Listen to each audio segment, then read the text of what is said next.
রাধা কেমন আছে? রাধা এখন ঠিক আছে। নারায়ণকে অশেষ অশেষ ধন্যবাদ। আজ নারায়ণের কৃপায় আমার রাধার প্রাণ বাঁচল।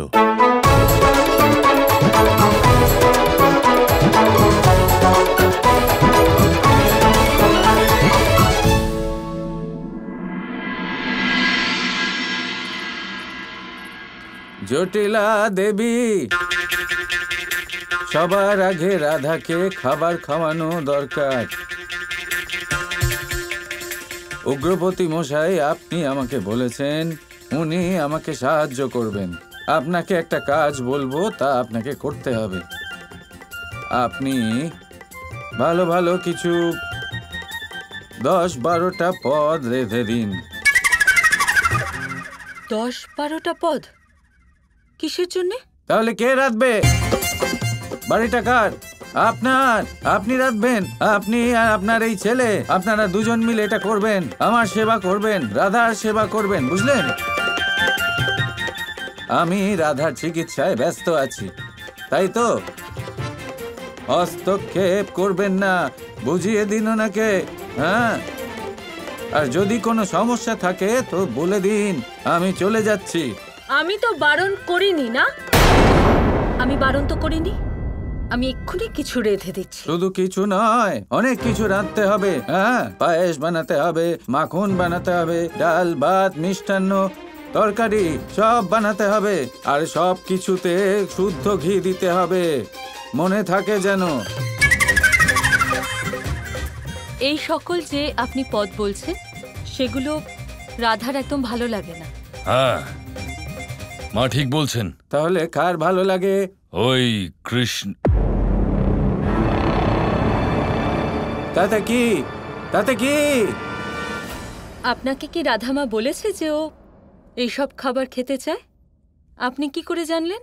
ভুলে গেলেন? ভুলে গেলেন? ঋষি গৌতম দিব্য দৃষ্টি ভুলে গেলেন নাকি?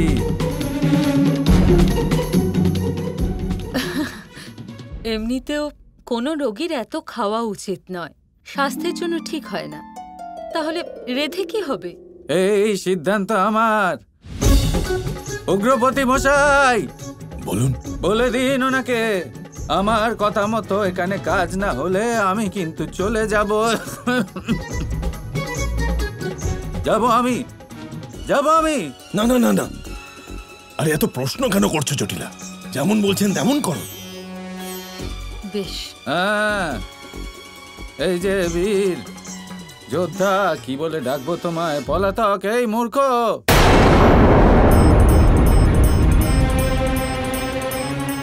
তুমি তো যোদ্ধা, তাই না? কোথায় দেখাবে বীরত্ব? মায়ের সাথে রান্নাঘরে? হ্যাঁ, খাবার বানাবে এই যোদ্ধা।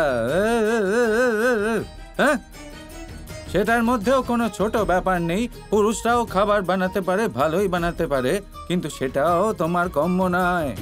তাই তোমার ক্ষমতার অনুযায়ী একটা কাজ দেব, চুপচাপ করবে, ঠিক আছে? একটা পাত্রের মধ্যে গরম জল ঢেলে তার মধ্যে অনেক গোলাপের পাপড়ি মিশিয়ে গোলাপ জল বানাবে, আর যত তাড়াতাড়ি সম্ভব রাধার ঘরে পৌঁছে দেবে, ঠিক আছে? আসলে রাধার শরীর থেকে ওই বিষের প্রভাব কমানোর জন্য ওকে শীতল করাটা দরকার। এটা তো মাও করতে পারে, তাই না? কিন্তু কেন? মা কেন করবে? শুধু রাধা তোমার স্ত্রী, তুমি রাধার স্বামী নও। রাধা তার কর্তব্য পালন করতে পারে, তুমি তোমার কর্তব্য পালন করতে পারবে না? হ্যাঁ, রেগে মেগে আমার দিকে তাকাবে না। উগ্রপতি মশাই, আমি বললাম নারায়ণ, উনি যেমন বলছেন তেমন করো, যাও। হ্যাঁ হ্যাঁ,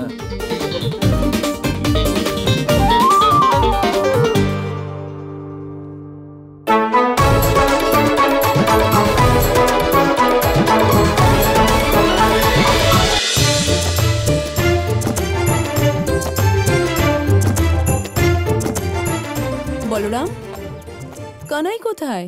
দুদিন ধরে দেখতে পাচ্ছি না। কোথায় সে? কানাই কানাই কোথায় যাবে মা? এখানেই আশেপাশে আছে কোথাও। কানাই কোথায় তুমি? দেখো মা ডাকছে, তাড়াতাড়ি এসো। এই এলো বলে এক্ষুনি আসবে। কানাই তাড়াতাড়ি এসো না। নিজের মাকে বোকা বানাচ্ছিস? সব বুঝি আমি। ও কাল রাতেও বাড়িতে আসেনি।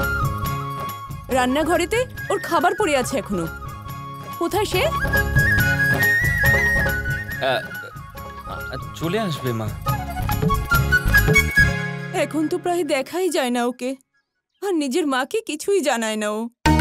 এত ভালোবেসে ওর জন্য খাবার রান্না করে রেখেছিলাম, আর ওর কি না, ওর কোনো খেয়ালই নেই আমার ব্যাপারে।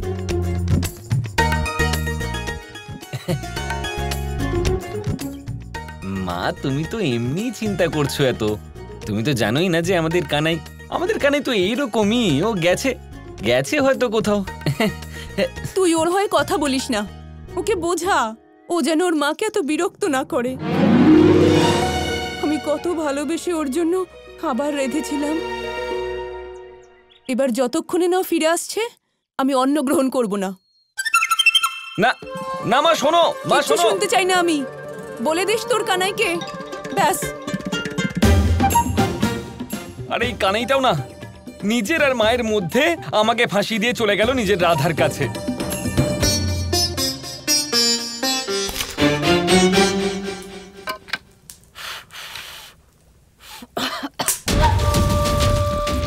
মা এই অচ্যুতাকে আমার ঠিক সুবিধের মনে হচ্ছে না। কিন্তু কিছু একটা তো আছে, কিছু দৈব তো আছে ওনার মধ্যে আয়ান। কিচ্ছু নেই, কিচ্ছু দৈব নেই। উচ্চ স্তরের নাটুকে খালি সে। এই পাপড়ি আজ নয় তো কাল ওর এই ভ্রম জাল ভঙ্গ হবে, আর ওর আসল চেহারা সকলের সামনে বেরিয়ে আসবে।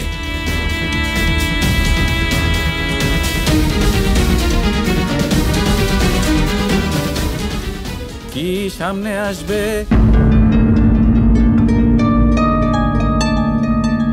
কি সামনে আসবে?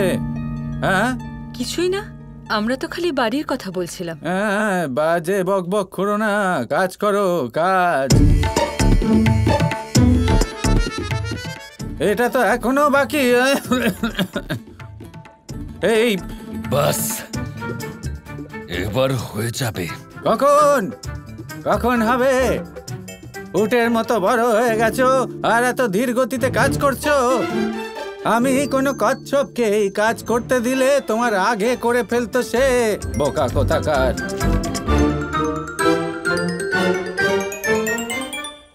ছাড়ুন না ওকে, ও করে নেবে। দেখুন খাবার তৈরি, আমি আর আপনি গিয়ে রাধাকে খাইয়ে আসি। হ্যাঁ আসুন আসুন। না না, রাধাকে খাবার শুধু আমি খাওয়াবো। তোমরা দুজন আমার অনুমতি ছাড়া ওর ঘরে পাও রাখবে না। তোমাদের পায়ের ধুলো যেন ভেতরে না যায়, মনে রেখো এই কথাটা।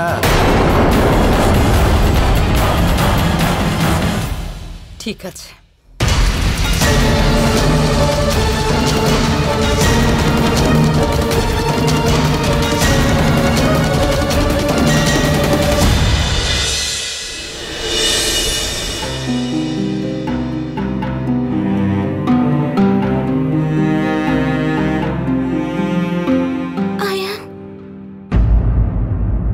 জানতেও চাইবে না আমি কেমন আছি?